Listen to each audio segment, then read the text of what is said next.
Hello and welcome to Undivided. I'm Brandi Kruse. Thank you for being here. Thank you for your commitment to giving common sense a comeback, although it's my understanding that that commitment was challenged for some of you last night, which I'll get into. But I lost a few subscribers yesterday over sarcasm, essentially. But if you want to become a subscriber to the show, you can do that in two ways, patreon.com/undivided. Or you can become a contributor on my locals community, brandycruz.locals.com. Coming up, we're going to talk about an op-ed I dropped last night about a proposed bill to create a domestic violent extremism commission in Washington state. Also, Democrats in Washington state want to force businesses to hire people who smoke pot. We'll talk about the arguments for and against it and whether it makes sense at this particular period of time. Also, later on, we're going to be joined by United States Congresswoman Cathy McMorris Rodgers of Washington State. She's going to be joined by the Spokane County Sheriff, and we're going to talk about the fentanyl crisis playing out in communities across the country and how the situation at the southern border is making things worse. But first, as I said, I want to talk about the article that I dropped last night. The headline: State lawmakers finally take action to fight dangerous right-wing extremism. Now, folks, this is a prime example of why you got to read something before you comment on it.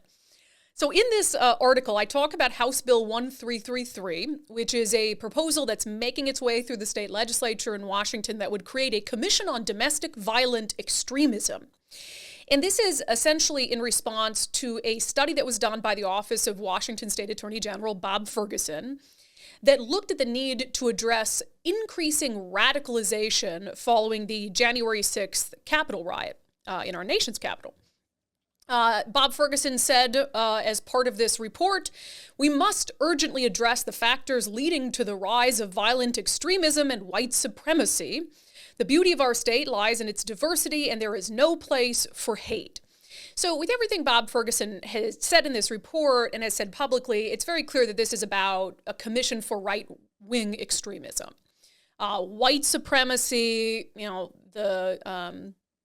talk about combating disinformation, misinformation, training state workers to identify early signs of radicalization, government-funded journalism fellowships, and, of course, establishing this commission that would be made up of people of color and immigrant communities to talk about and recommend new ways to address domestic violent extremism. So in this article, I go through in detail all of the horrible examples of right-wing extremism that have played out in Washington state over the past 10 years, such as the right-wing extremists who took over 6 square blocks of Seattle, dubbed it an autonomous zone, attacked a police precinct, carried around weapons of war that were handed to them from the trunk of a car. I talked about the violent right-wing terrorists who lit Seattle police cars on fire in downtown Seattle and then looted businesses.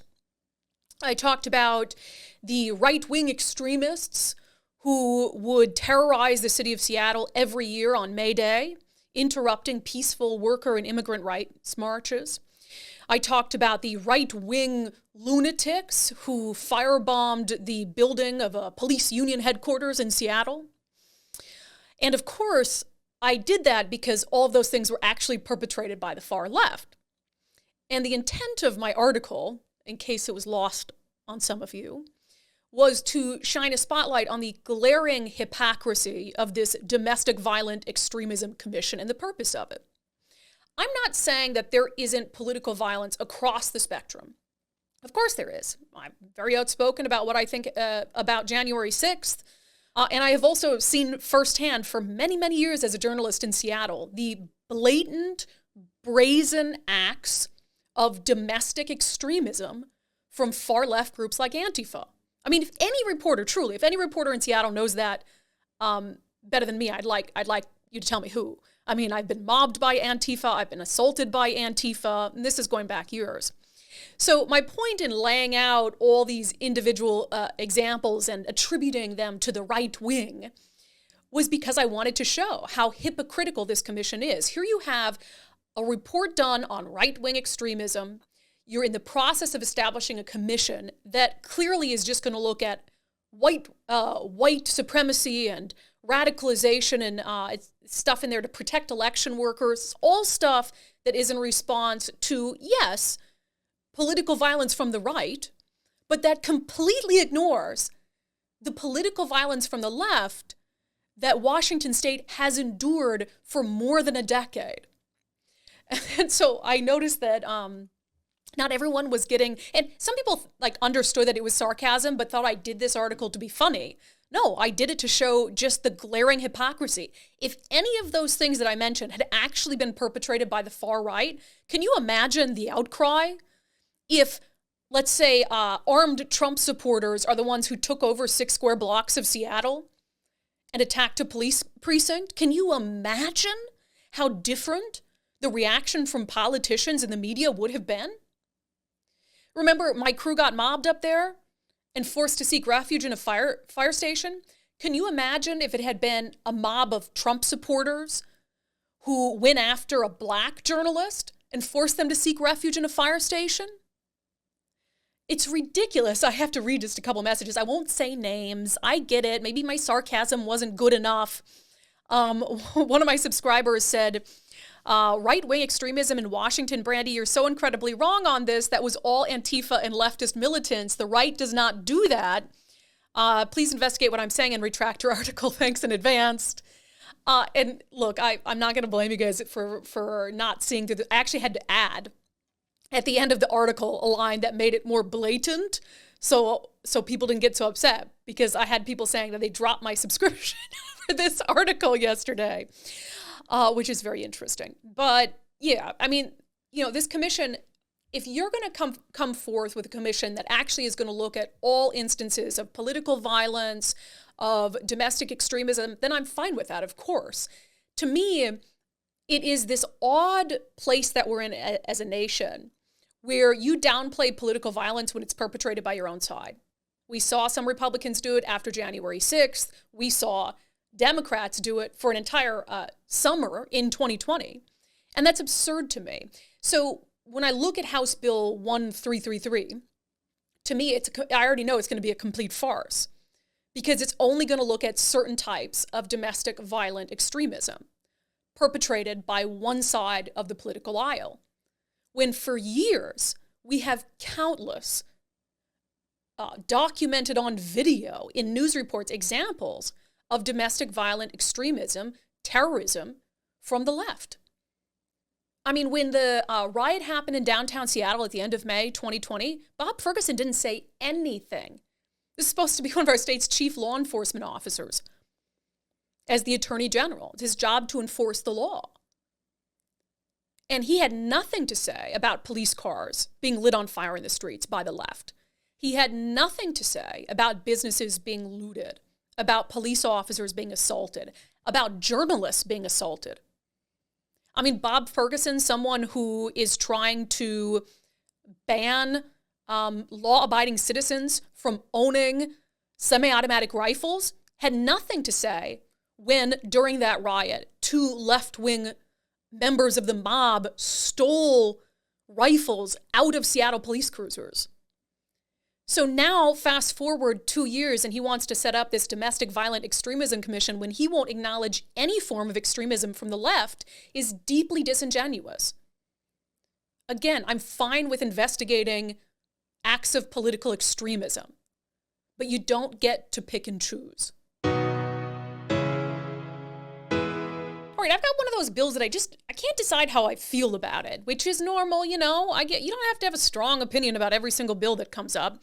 I've seen strong opinions on this one. I've just sort of working my way through it in the thought process realm. So it's Senate Bill 5123 in Washington State, and it would provide a shield to pot users for entry into employment.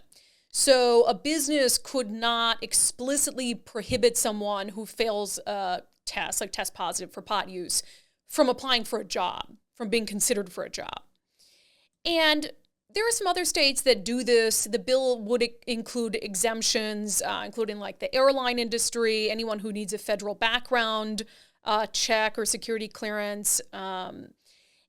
here's why I kind of struggle with it. Because I understand, I mean, one, it's legal in Washington state to smoke weed. And so you're being excluded from a job because you do something that is legal.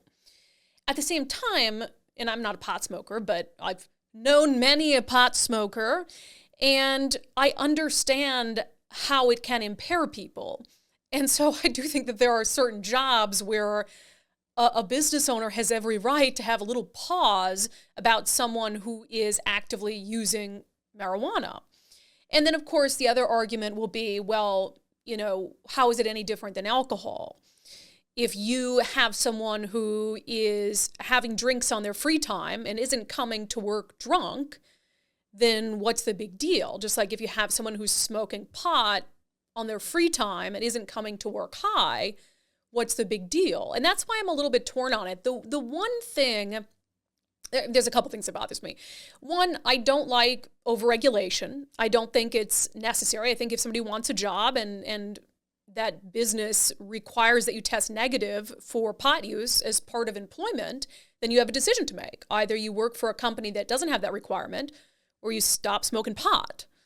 So to me, there's a personal choice element to it. You can find plenty of businesses in Washington state across many industries that don't have that requirement. And I don't like the government interfering in what private businesses do. In most instances, I understand that there needs to be some regulation. And also, it's still illegal at the federal level. And so I think it's a little weird that here you have the government, the state government in Washington, telling businesses, you have to consider this person for employment, even though under federal law, they're smoking an illicit drug. And again, I don't think weed is the end of the world. I think alcohol can be just as dangerous as marijuana when it comes to impairing someone, for instance, if that person's behind the wheel. So again, I don't know how I feel about this. I don't think it's necessary. I do think there should be an element of, you know, go work for a company if you want to keep smoking pot that doesn't require that particular rule. Especially, I tend on the side of being against it because it's still illegal federally. See how I just work things through in my mind as I talk about them? So yeah, I tend to be against it because of the federal, because it's legal federally, which that could change at some point. And then I think this is a completely relevant conversation. But this is one of those bills I really want to know what you guys think about it. So comment, and then on Wednesday's episode, I'll read some of your comments about whether you think that this crosses a line, what types of professions should be excluded, if any, etc. I had a wonderful time at Adele in Vegas over the weekend. I don't mean to make you guys jealous, but it was the best concert that I've ever been to, and I got teary-eyed, and it was just amazing. And I promised I'd show you a picture of the dress that I wore. It was just this velvety number with some pretty floral applique, and it's actually a dress that I got like 5 years ago. The last time I wore it was on one of my first dates with Mike to the ballet in Seattle, and then it didn't fit me anymore. And so I lost so much weight on the Eastside Weight Loss Clinic plan that I saw it in my closet, and I'm like, I bet that fits me now, and it did. And I'm be honest, I look smoking in it, okay? And so I'm just feeling great. You know, I'm going on vacation in March, and I just feel, I remember what it's like in the last couple of years when I gained weight because of COVID to dread vacations when I should be excited about them just because I was worried about my weight. So I'm glad that I did something in November, realizing that, hey, I want to feel better for my wedding. I want to feel better for these vacations. So I've heard from a lot of you who have tried the Eastside Weight Loss Clinic plan and are doing great. I just saw a Facebook comment from someone who says that they're down 8 pounds in the first week, and their husband's down around 10, which is awesome, which is amazing. So even if you're not sure if you want to dive into a weight loss journey right now, schedule a free consultation with Dr. Coogan at eastsideweightlossclinic.com. Again, eastsideweightlossclinic.com. It's just 15 minutes. If he describes the program and you just don't think it's for you, then it's free. So it didn't cost you anything just to do that. But if you've got some stuff coming up, you know, like I did, and you really feel like you just feel much better if you lost a few pounds, the nice thing about Eastside Weight Loss Clinic plan is that the results are really, really quick. And so you get that instant gratification.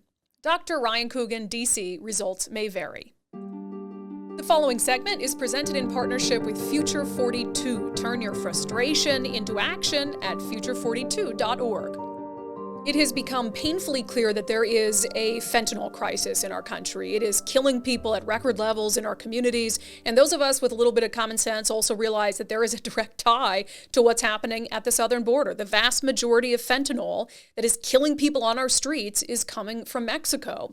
Congresswoman Cathy McMorris Rodgers of Washington State's 5th Congressional District did something really interesting. So Congresswoman McMorris Rodgers chairs the House Committee on Energy and Commerce, and she actually brought that committee down to the southern border to have a field hearing in McAllen, Texas, to talk about these issues. Here's part of that hearing. It's putting Americans all across this country at risk, turning every town into a border town. More people than ever are dying from fentanyl poisonings.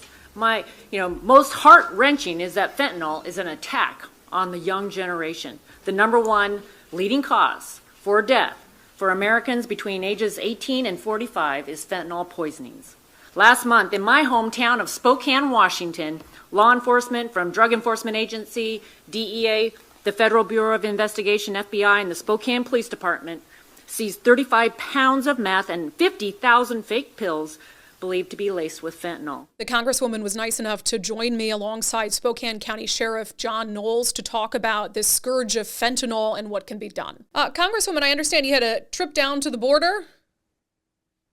Yes, as the chair of the Energy and Commerce Committee, we held a field hearing at the border just last couple of weeks. We were down at McAllen, Texas. There were 15 members of the committee that traveled to McAllen. We were focusing on fentanyl and the staggering amount of fentanyl that's coming across the border right now, really turning every town into a border town when it comes to the risk involved with fentanyl that we see in places like Spokane now, and really highlighting that the open border policy by the Biden administration is putting Americans at risk at every town across this country. And I think what's most heart-wrenching for me is that fentanyl is an attack on the young generation. It's now the leading cause of death for Americans between the ages of 18 and 45 years old. And what we're trying to do is stop the flow of fentanyl, the fentanyl related substances, illicit fentanyl that's being smuggled across the border, produced by cartels in Mexico. But the precursor ingredients are being manufactured and produced in China. They're really being sourced in China. And what unfortunately is happening today is that criminals and drug dealers are selling these deadly substances in communities like Spokane. Spokane's now one of 11 crisis cities for fentanyl in the United States. And unfortunately, it means that a lot of people are losing their lives. It's tearing families apart and communities apart. And we need to take action to stop the flow of fentanyl and stop these deaths that we're seeing in the United States of America. I want to talk more about that border visit in a minute. But Sheriff Knowles, when you hear that, and when you hear from the Congresswoman that Spokane is in a fentanyl crisis, you're the sheriff for Spokane County. Does that ring true to you? Oh, it absolutely does. Just to give you some numbers related to Spokane County specifically, our Department of Health recorded a 186% increase in fentanyl-related overdoses between 2020 and 2021. Those are the most recent years that we have the data on. But between 2017 and 2021, in just a 4-year period, Spokane County alone saw a 1,233% increase in fentanyl-related overdoses. 12 times increase in just 4 years. And we expect that we'll have at least another 100% increase in fentanyl-related deaths in 2022. The numbers are not final yet, but that's what we expect. So that should paint a pretty grim picture about what's happening in Spokane County. And I promise, it's happening in every community across the state of Washington. It's happening in every community across this country. Fentanyl is so inexpensive, so widely available that it is just flooding our communities. And this is poison. This is not, we've always had a problem with substance abuse in America, but fentanyl is so dangerous. It is so fatal to young people, old people, and it does not matter what socioeconomic class people are. It doesn't matter what race they are. It doesn't matter what religion they are. It is absolutely negatively impacting our homes, our communities, so wide and so broad. It is fatal, just lethal to our communities right now. And before I ask the Congresswoman a little bit about what she saw at the border, is there any question in your mind, Sheriff? I mean, you know what investigations you're running, the suspects you're arresting, who the players are. Any doubt in your mind the direct nexus to what's happening at the southern border? Oh, absolutely not. In Spokane, specifically Washington State, 90 to 95% of all of our illicit drugs, and I would say almost 100% of our fentanyl is coming across the southern border. That's a well-established trafficking route, and it's that way for the Western United States. So, no, there is no doubt in my mind that the issues going on at the southern border, that the lack of any kind of law enforcement presence down there to stop drug traffickers is really turned. It's just wide open traffic. It's doing nothing to slow them down. Congresswoman, I've been down to the border with some politicians for some very carefully orchestrated photo opportunities, walking through parking lots with CBP, kids in cages. Did you get a real tour of the border, or did you get a watered down tour of the border? Oh, we went out, we met with, we spent time with Customs and Border Patrol, the agents that are on the ground at the front, on the front lines. They testified. So we had a field hearing, and they testified, as well as the sheriff and some others, to really give us their perspective. And then we went on a night tour, just to better understand, see firsthand what is happening on the Rio Grande River there, and just see what, in real time, what is happening at the border. And I can tell you, it was disturbing to me. We have a significant public health crisis on our hands, and not only the numbers, the 4.5 million that or more that are estimated to have come across in the last 2 years, and the horrific stories of children and women, and how the sexual assault and abuse, and just this the impact on people.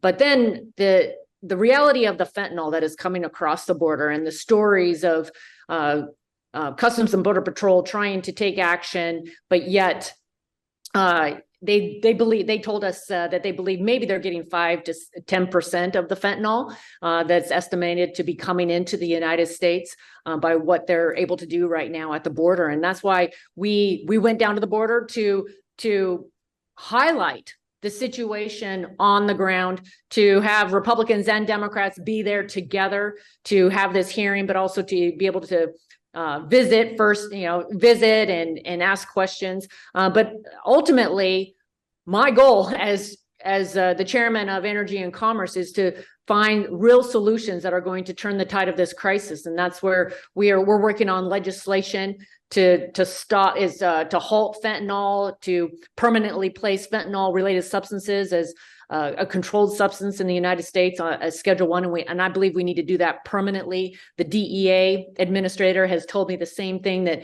we need this in place to really ensure that local law enforcement all across this country have the tools that they need to keep these poisons off the streets. And quickly, you said you were able to hear from Customs and Border Protection agents. I've always had this kind of question about, obviously we know that the security, the hard security at the southern border is not optimal. I mean, that's how you get so many people who are able to come across. But do they see most of the fentanyl coming across those unsecured areas, or through official ports of entry? They will tell you that what they are able to capture is through the official ports of entry. The large majority of what they are able to prevent from coming into the country is through the official ports. But as I said, they also are estimating that they're only getting between 5 to 10% of the fentanyl that's coming into the United States. And you have the official ports, but you also have a very long border along the southern part of the United States that has a lot of wide open spaces that is of grave concern to them. Yeah, and I guess you kind of don't know what you don't know, so it's hard to pinpoint how much might be coming across some of that land border. Sheriff, when it comes to the federal government. You know, I look at a lot of public safety issues, which I do see this as a public safety issue, obviously, as being kind of hard for the federal government to help with. What could you get, or what do you want to see from the federal government, from the Congresswoman, that you think would help with the everyday crisis that you're experiencing and your deputies are encountering? Well, I think the federal government absolutely has a role down on the border and making sure that we are putting as much security in place down there to keep drug traffickers from bringing narcotics over the border. Second of all, I personally, and sometimes this is not necessarily a popular viewpoint, I believe that if the federal government would impose minimum mandatory sentences on people who are distributing large quantities of fentanyl in our communities, that is going to be a huge deterrent. If a drug trafficker knows that they're going to spend 15 years in prison if they are selling fentanyl in our communities, then they're probably going to think twice about selling it. Let's be serious about holding people accountable for distributing drugs that are absolutely killing people in our communities. The other role the federal government can have with us, we all are aware how much technology plays a role in our lives, between social media, the way we text and communicate with each other. A lot of our tech companies are allowed to operate, or allowing drug traffickers to operate sort of anonymity. Even if we have search warrants that are asking for data, a lot of times our tech companies are saying they don't have the encryption keys for the data that goes between two users. Therefore, they give us a bunch of encrypted data that should be evidence for us, but nobody can read it. They also will say sometimes, well, that information you're looking for is stored on a server overseas, and your court order, even if it's a federal court order, has no weight, no jurisdiction there. So I think the federal government, and particularly the Energy and Commerce Committee, could probably give us a lot of help. And I know the Congresswoman is really looking at this hard for us in getting some legislation that requires big tech to sort of be good neighbors. I'm not asking them to just give us information. We want them to require a court order, but once we have the court order, make it a law that they actually have to comply with it. They can actually give us the evidence that they do have and can get. Yeah, I guess I'm curious though, Congresswoman, and maybe you know the answer to this. TikTok is a Chinese product. And so I've heard that's, I talked to a mom last year whose son bought an illicit pill and died via TikTok. And I guess, how do you regulate that? Well, under Section 230, under Section 230 and the liability protections that our social media platforms enjoy today, they have a responsibility to be moderating, to be controlling the illegal, illicit material that's on these platforms. So they are already, they should be subjected to that requirement.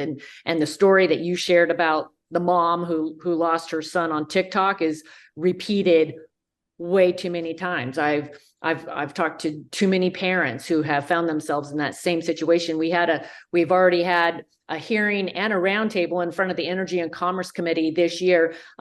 Sheriff Knowles participated in one of the roundtables. We also had a mom from Spokane that I've gotten to know, Molly, who lost her 23-year-old son, Carson, a couple of years ago. The day after Thanksgiving, he purchased on Snapchat a pill, thought it was Xanax, and instead it was laced in fentanyl, and he died. And these stories, I've met with too many parents who are beating this drum, who are raising the attention as to what's going on these social media platforms.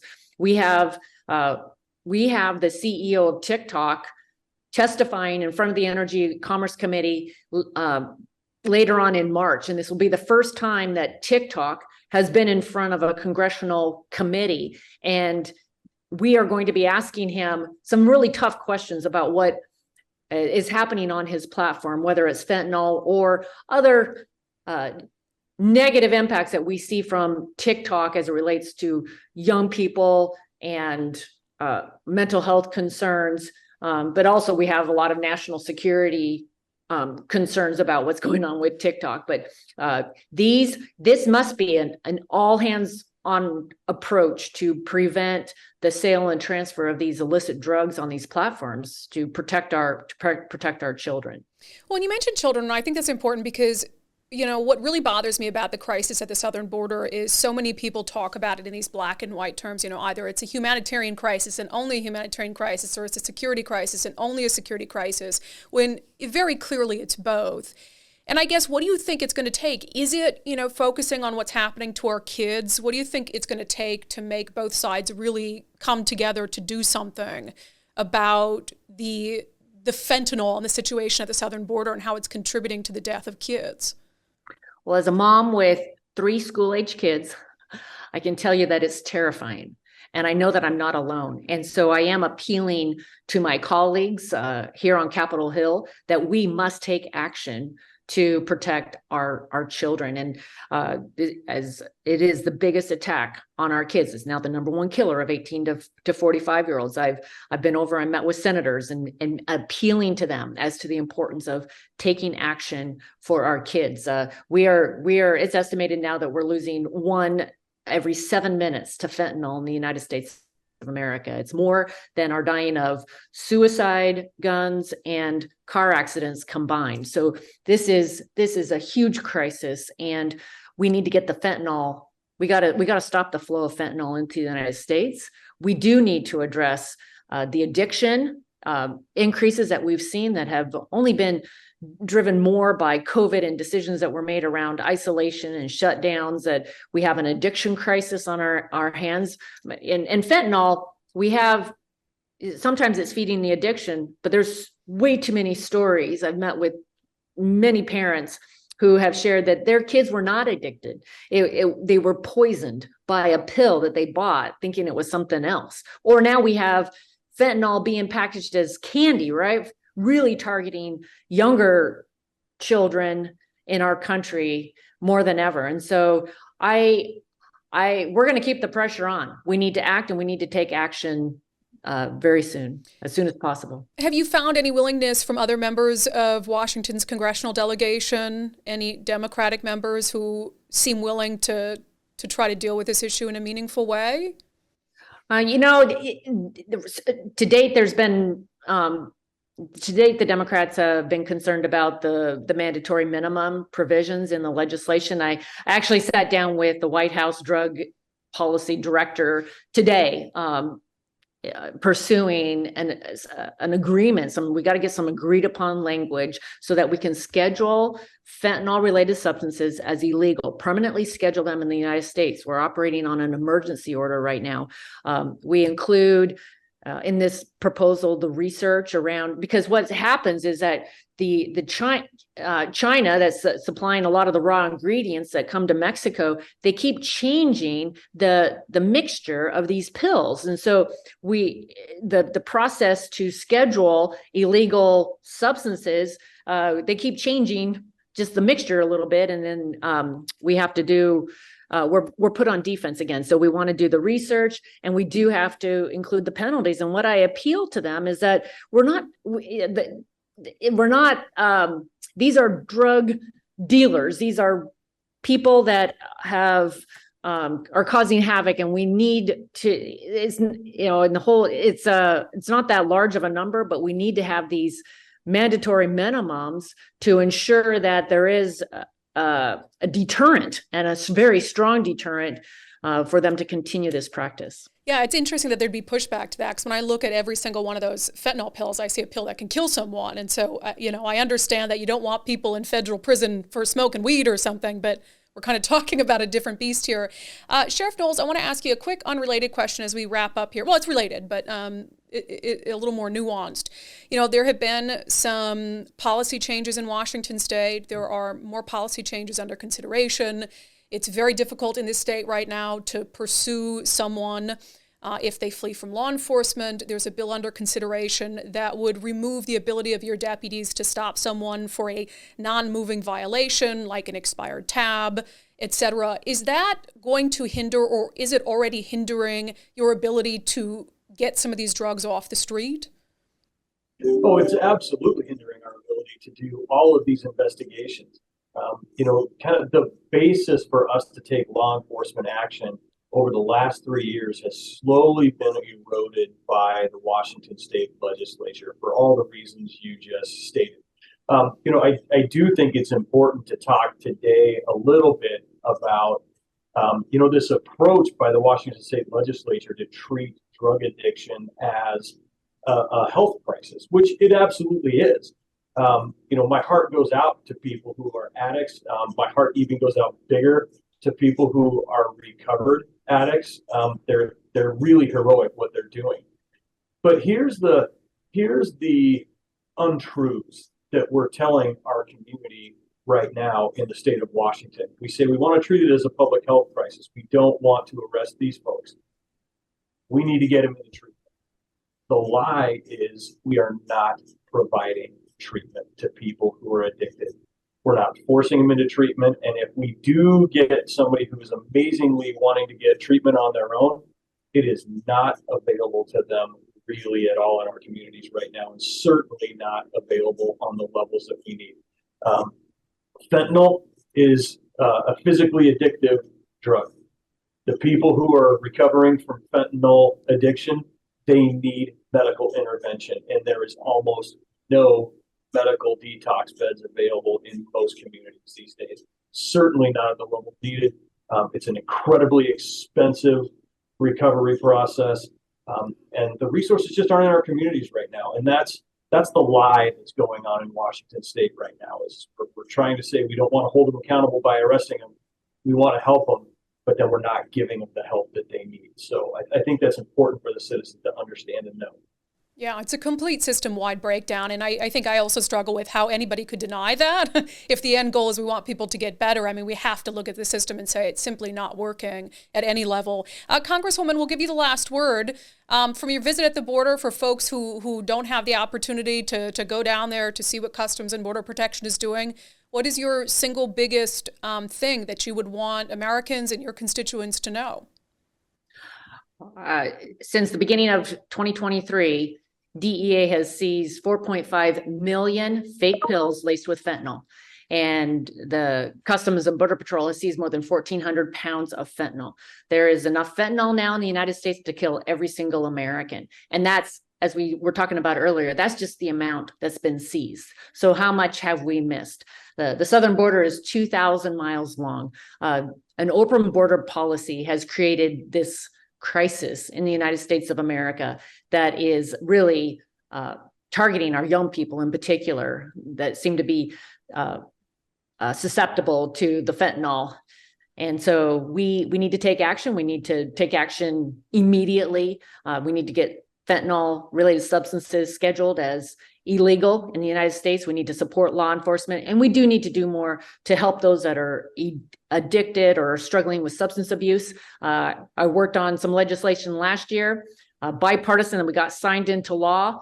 We're going to do more this Congress because this is a crisis, and it's impacting people in Eastern Washington and Spokane. It's tearing families apart, communities, but it's unfortunately all across the country.